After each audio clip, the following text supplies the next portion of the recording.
One thing Hunter didn't cover, I started off life as a geologist. And that's because I love fossils. And because I love fossils, that drew me to economics and economists, naturally. Well, sorry any economists in the room. I'm going to focus, well, I hope at this point of the day, most of you, or all of you, are convinced we need a new economic system. I hope if you're not, I'm worried, but I think you are.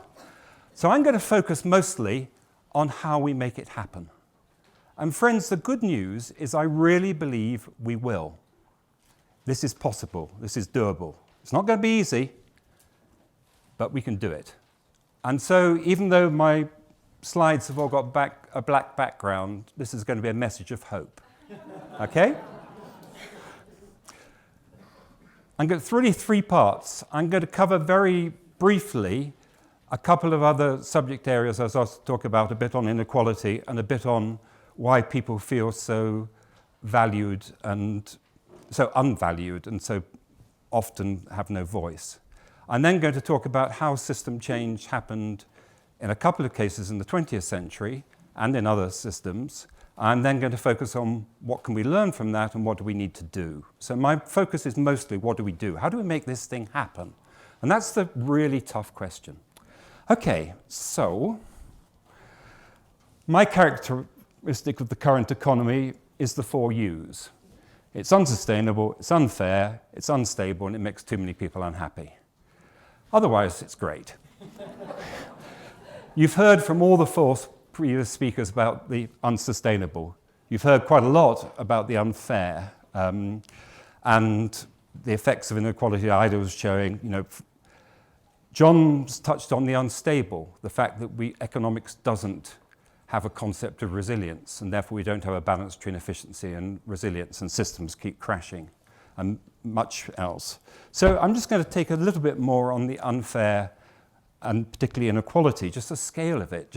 I think most of you know it, but I'll just be quick. We've got the point now where the richest 8 people in the world have as much wealth as the bottom half of humanity. Fit on a golf cart, friends, and a fossil fuel golf cart, probably. And last year was a milestone, 2015, when the 1% had a point where they had more wealth than the 99%. This is staggering stuff, and this is the size of the mountain we got to climb. You can see the next one, over the next 20 years, 500 people will hand over 2.1 trillion to their heirs, a sum larger than the GDP of India. Let's harness that money either to redistribute it, or what we don't redistribute, let's put it to the economy we need to create. Globally, the income of the poorest 10% of people increased by less than $3 a year between 1998 and 2011, while the income of the richest 1% increased 182 times as much. Though the last one's about UK bosses of the top 100 companies. They earn as much in a year as 10,000 people working in garment factories in Bangladesh. Just get the scale of this thing. That's all I want. Don't worry about the figures, get the scale. Let's back to Piketty. You probably know this, but over the last 30 years, the growth in the incomes of the bottom 50% in real terms in the US have been 0, whereas the income of the top 1% has grown 300%. You know the stuff about the ratio of pay of CEOs to the top 500 companies. And just post the crash, youth unemployment in countries like Spain is still 44%. When you start looking at youth unemployment level in places like North Africa, it's much greater than that. We've got a big mountain to climb. And as Ida's already showed you, the effects of inequality are devastating in all sorts of different ways. But the mountain gets bigger. I've put these headings in red because this is the bad news before we get to the good news. This is the median population forecast, the latest figures from the UN. They underestimated it and they've upped it fairly recently.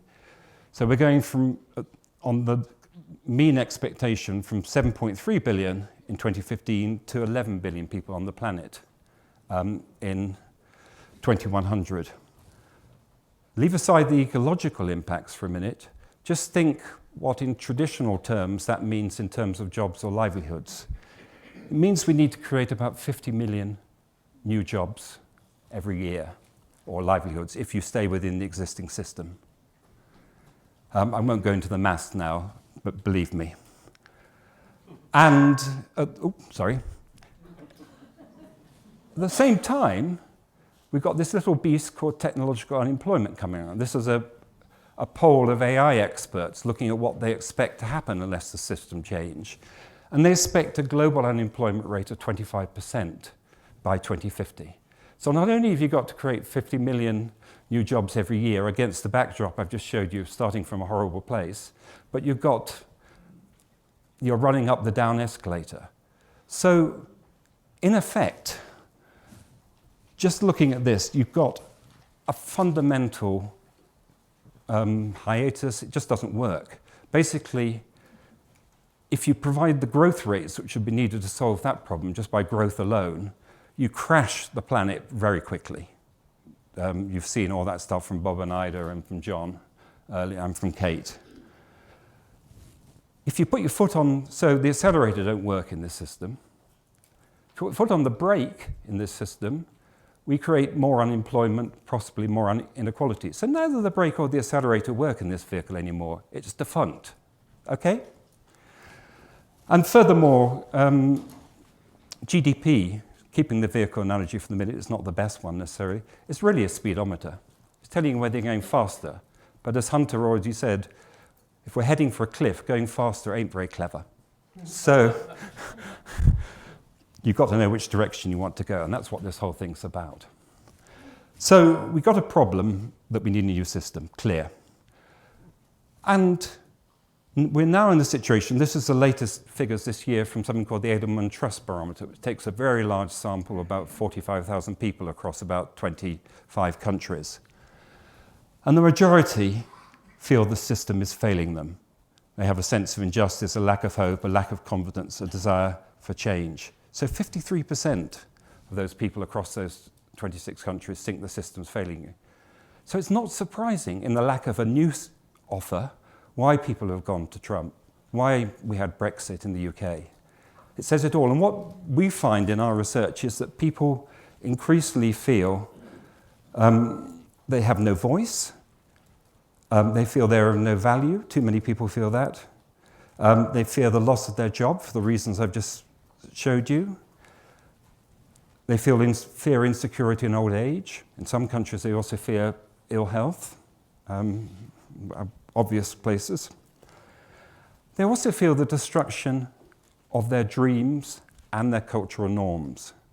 So people, it isn't just about economics. It's about identity and who you are. And at the minute, our system is pushing things absolutely the wrong way. Interestingly, and I don't have the answers to this, where the places that people have lost, you won't be able to see all the detail, but it's all the democracies where people have lost faith in the system. Now, is it an accurate answer why Russia, China, India, people haven't? I can't answer you that. There's many questions in that bit of data that's very recent. But clearly, our democracies, our system is not working. That's pretty obvious. So let's go now to look at how system change has happened in the 20th century. Oh, sorry, I ought to just say that I like this quote from Sebastian Junger. You know, humans don't mind hardship. What they mind is not feeling necessary. And I think that's fundamental. We've got an economic system that makes people feel not wanted, not valuable, and that's absolutely fundamental we change that. So incremental change, yes, people talk about subjective well-being, circular economy, green Keynesianism. I believe that's necessary but not sufficient.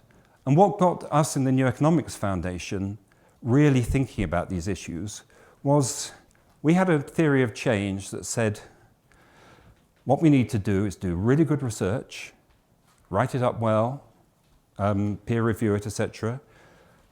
We need to back it up by, because we called ourselves a think and do tank, back it up by trying out ideas on the ground.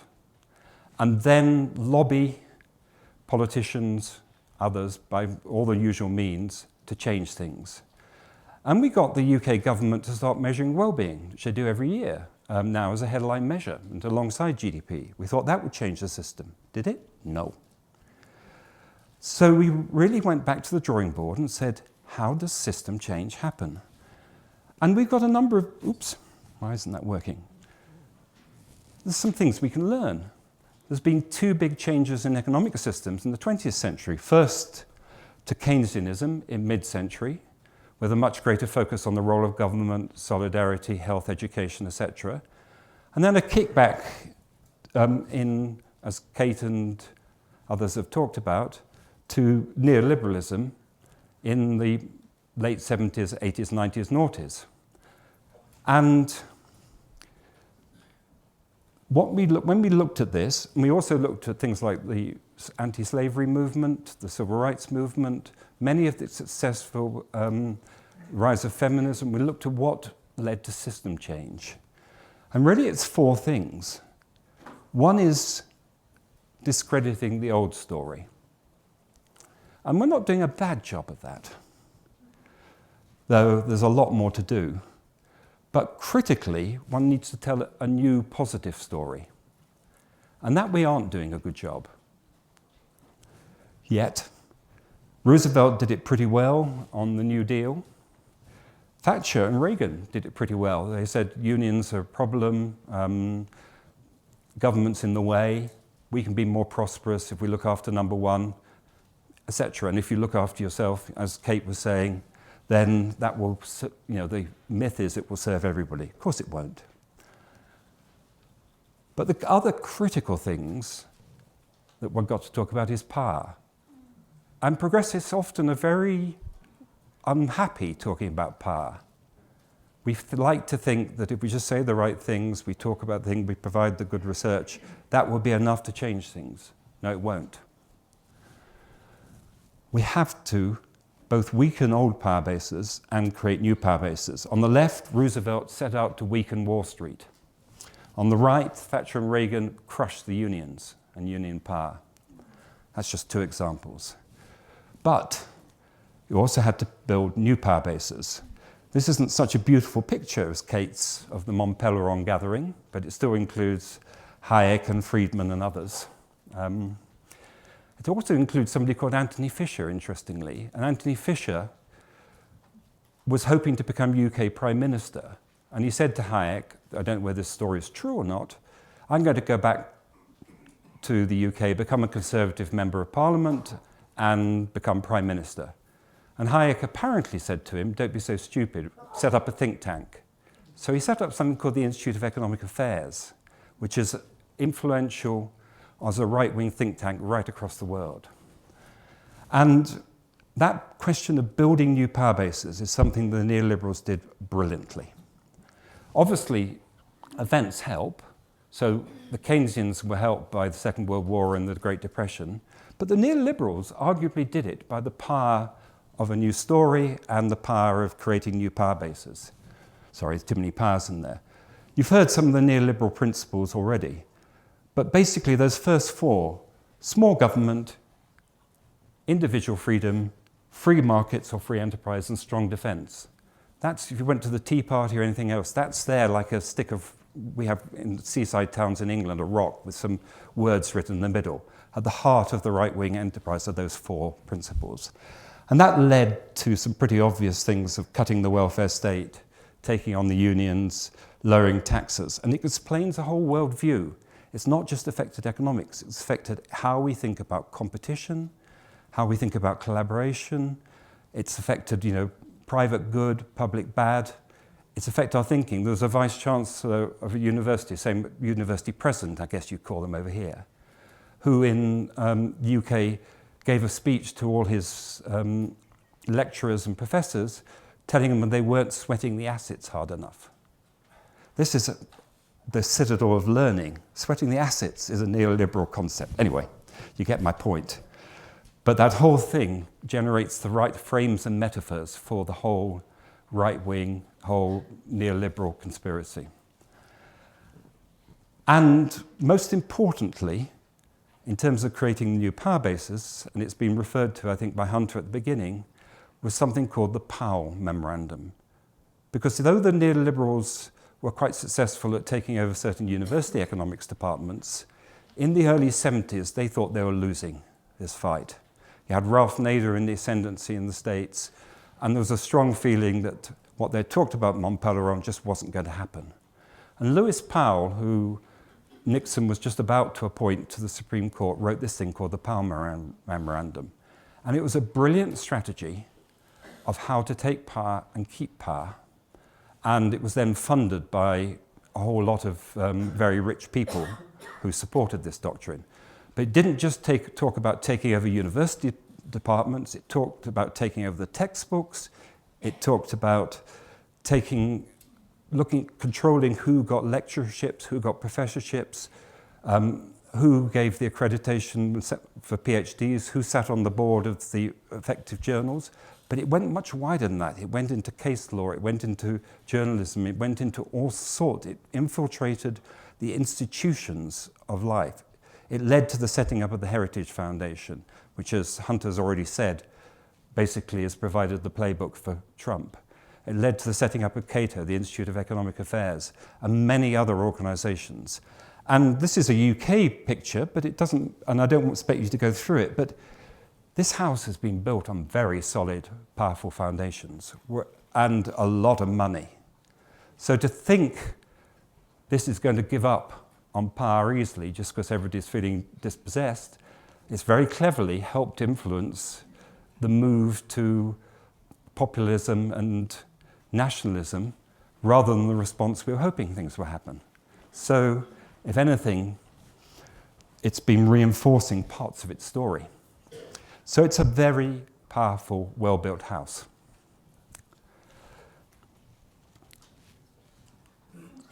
So what do we need to do? This is the last bit of this. How do we change this? And these are some of the elements. They're not exclusive by any means, but we need to be clear, as Kate was saying earlier, on the goals and the principles, and as John was talking about the principles. We need to bring about a value shift, and that's not easy. We need a powerful new story, and that's one of the tools to push forward those other two things.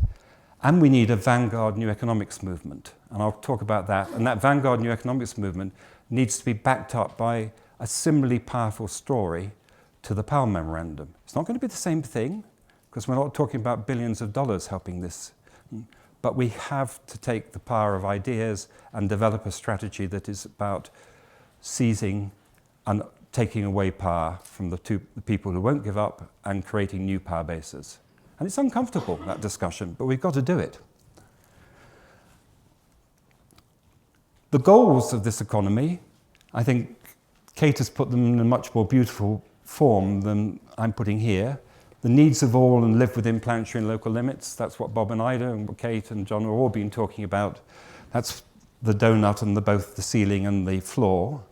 And within that, just to emphasize even more, we should be talking not about just preserving things. We should be talking about strengthening all life and all ecosystems. So it's about strengthening. We should be talking about maximizing not just human well-being, but the well-being of all species. And that's controversial in some parts, but I agree. And we've clearly got to be thinking much fairer. Think Denmark. Now, we talked earlier about moving into the center of the donut. And we also touched earlier on something called Happy Planet Index. I had it on a slide. That's a scattergram, I think it's the word? Yeah, plot of all the country. Blimey, it suddenly it suddenly doesn't like me. The neoliberals are trying to get back at me. A scattergram of all the countries in the world. Up the left-hand axis is how long people live and how happy they are or how big their well-being is. Along the bottom axis is ecological footprint per capita, which is a measure of how much, many of you know this, but it's a measure of how much resources we use and how much waste we create. And basically, to live within planetary limits, we've got to be below 2, about 1.8 on that chart.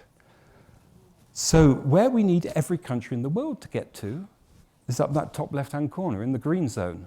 Nobody's there at the minute. On the left-hand side, you've got some of the poorest countries in the world, and hopefully they're moving up. On the right, along the top, you've got many of the wealthier nations, but often they're moving further right, consuming more resources, and in some cases they're moving down because well-being is getting lower. So we're moving in the wrong direction in many cases. And we have to reconceptualize, as Kate was saying, what are we aiming at? And this is just a way of graphically showing it. This is Costa Rica. It's a little bit out of date, but this is Costa Rica versus United States. People live longer in Costa Rica. They're happier. They do so on a third of the ecological footprint and a fifth of the GDP. Now, which is the better economy? Costa Rica ain't perfect. There's a few problems, but it's moved to 99% renewables. It's regenerating its forests.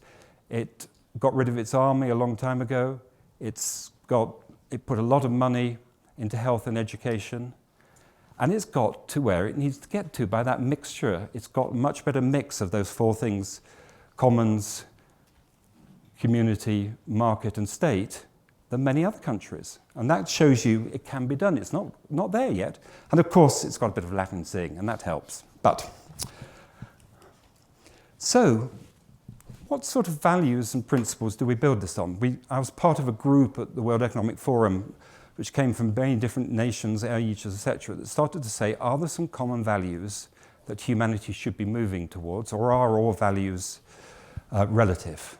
And we came up saying quite unequivocally, across different faiths, all sorts of different backgrounds, there are some common values, and they're very simple. They were three things: that we should be talking about all our institutions pursuing the common good. We should be talking about rights and responsibilities of the individual, so human dignity, basically. So human dignity, rights and responsibilities. All our institutions pursuing the common good, and the common good needs to be defined in terms of the goals we've been talking about today. And stewardship, both of the planet and for future generations. It's not perfect, but it was a start. Now, if you start to put those into action in terms of the economy, I believe that we've got to take another bull by the horns. I'm mixing my metaphors terribly, sorry. But actually, the right have taken over this idea of family values. And I think we've got to claim that back. Because economics, the root of economics is oikos nomos, the economics of the household, or the management of the household.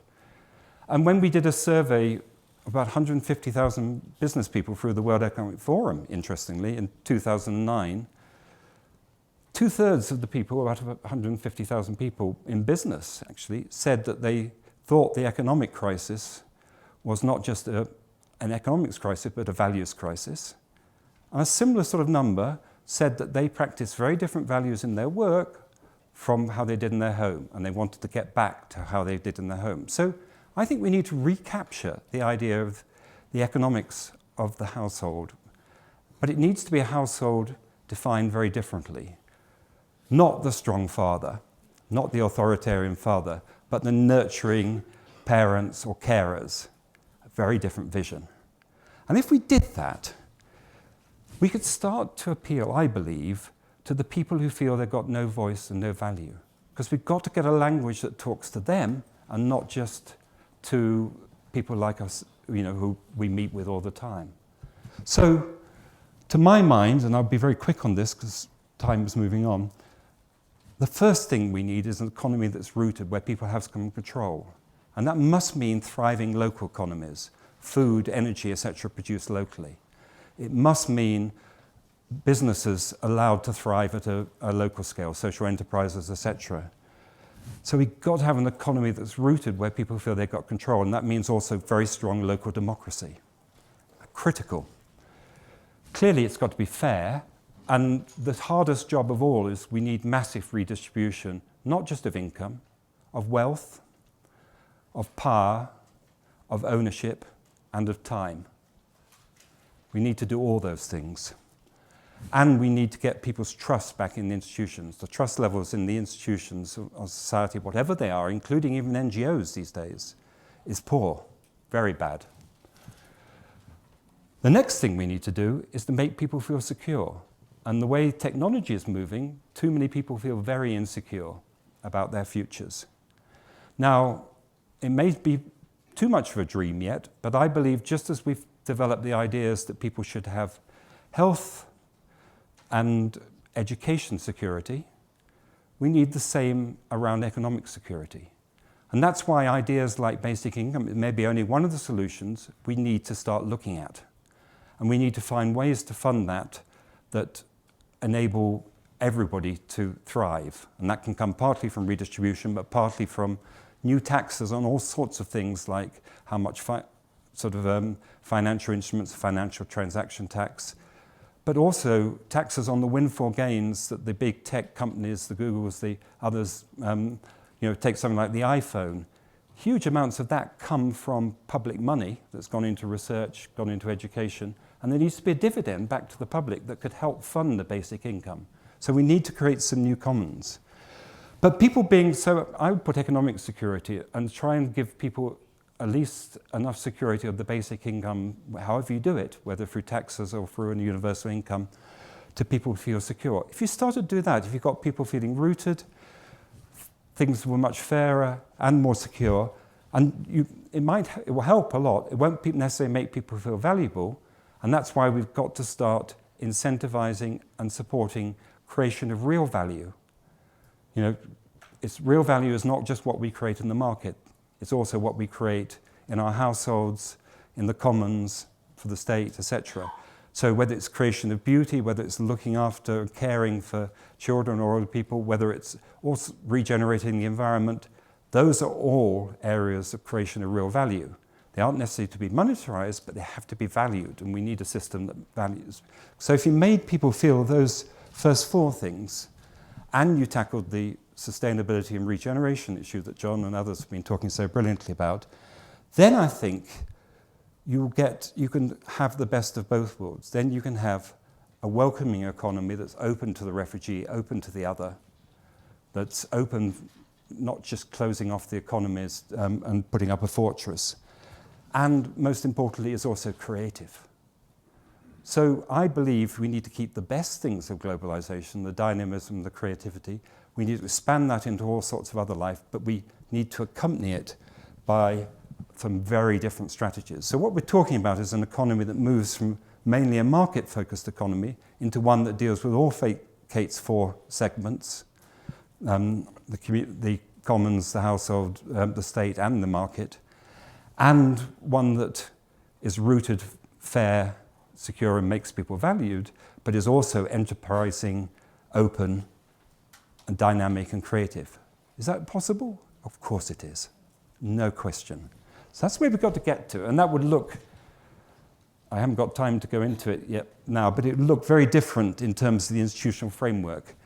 That's almost another talk in itself. It picks up some of John's diversity and appropriate scale, new measures of progress. We've been talking about those, changing the DNA of business as an enterprise so that creating good jobs and looking after the environment is in there, regeneration and extension of the global commons, limits on material use and economic growth in where you need to do them, etc. A radical financial system reform. That's several lectures in one go. So I won't, but also a new global compact. It's absolutely ridiculous. And I worked for 11 years for Oxfam as their international director, running programs around the world. I fought really hard, and successfully to some extent, for 0.75% of GDP in the British government, which we're doing. But that's not the reason. That's not where we need to get to. We've got to have a system where we absolutely tackle that flaw that Kate and others have talked about for everybody now. It's morally necessary. It's economically a really good idea. It also makes much more sense in terms of the planet, because everybody thinks that poverty causes population causes poverty. It's the other way around. Once people get past a certain level, and once women get control over their bodies and get some level of income and education, birth rates go down dramatically. So tackling the poorest people on earth is a fundamental need for us ecologically, etc., we'd have 1 billion less people on the planet by 2100, let alone anything else. That's what we've got to do, and we've got the resources to do all this. So that's why we have to reframe who we are. We have to shift from consumers and owners to caretakers and creators, and that's exciting. And we have to move from an anthropocentric worldview to an approach to a biocentric one. So how do we do that? We've given you elements of that new story. I haven't put it across in the exciting, fun way it needs to be put across. But we need, at the same time, to build a power base. And that power base has got to be a whole lot of interlinking networks and movements that are coordinated and work together. They're going to need to work at different scales. They're going to need to work in different ways. They're going to, I use an orchestra analogies often. They each need to play their own instruments, but they need to play to some common scores in one orchestra.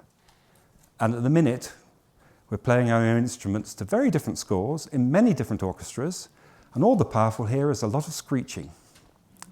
So, thank you. In the UK, for example, in the civil society thing, New Economics Foundation gave birth to something called New Economy Organisers Network, which is now over 1,000 people in not just the usual NGOs, but so the development, the environment, the human rights organizations, but also in the unions, in the faith groups, etc., who are all working together to overcome neoliberalism. And so you'll get people working, you'll get somebody from Greenpeace working with somebody from the Quakers, working on each other's campaigns. And these are usually the campaign directors or the campaign leaders in these organizations. So the same messages are going out, whether you're campaigning about what's happening to the oceans or what's happening to poverty. The same themes are coming through. And that's what this New Economy Organisers Network is aiming to do. It's being spread to other countries in Europe. It'll be done differently. We need research and policy networks. We need the exemplars, the people on the ground already doing good stuff, working together, scaling it up. We need a new story for business. We need the best people in business starting to work together to create that new story. And it's often going to be individuals. We need faith groups, as I already talked, very powerful. We need arts and creatives, journalists. I haven't got the whole list on here. And if we did that, then we wouldn't just, I think we lost a couple of things. The normal way people do campaigning is you have spokespeople and stories, you have campaign messages, you have enemies. But what they forget, it's like plants, it's like gardening. You have to do the stuff below ground as well as the stuff that's seen above ground. So you need the common values and principles. You need the unifying strong story. You need strong leaders. You need a shared strategy. You need diversity, community. And you need to find ways of not just replicating the old power structures and things like that. This is doable, but it requires organization, and it requires us, and it requires strategy. And so that's why we're going to be talking about a Meadows Memorandum, as Hunter was saying at the beginning. It needs to be very different, that, because we're not going to have lots of dollars, but we have got the voice of lots of people. And fundamentally, just remember one other thing. What we're talking about is much closer to who we are as human beings. We're not that Homo economus that Kate showed us. And we're talking about something that is about who we are. And that's going to be really powerful. So if we can organize ourselves, and it will need structure, it will be bottom-up, but it also has to be some element of top-down coordination. So we need a coordinating body to coordinate these different networks with some leadership, with some money. It's not, and it needs to be a type of leadership that's very facilitative, not dictatorial. But there's got to be some way of pulling this stuff together in a way that respects voices, but also brings power to this group. That's what we've got to do. And finally, don't forget, it all starts with us individually. We did something called 5 Ways to Wellbeing, which has been picked up by a National Health Service, etc. We had in the UK something called around your health called Eating 5 Fruit and Veg a Day, which is a big advertising campaign. So we started an advertising campaign, what do you need? What are the 5 ways to well-being? Some of them are obvious, like connect, your relationships, be active, endorphins, etc. Less obvious, take notice. Do we notice the sun shining, or do we always look at our machines? Are we mindful? So all the mindfulness thing that goes with it. Keep learning, pretty obvious, but vital.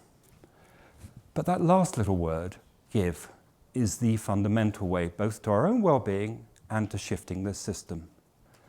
Because giving of our time, our energy, our intellect, being prepared to shove our egos to one side is going to be critical to this. But most important of all is giving of our love. Because I fundamentally believe that love is at the heart of that. And again, we're embarrassed to talk about it too often. But we have got to demonstrate real love in changing this system. And we can do it. Thank you.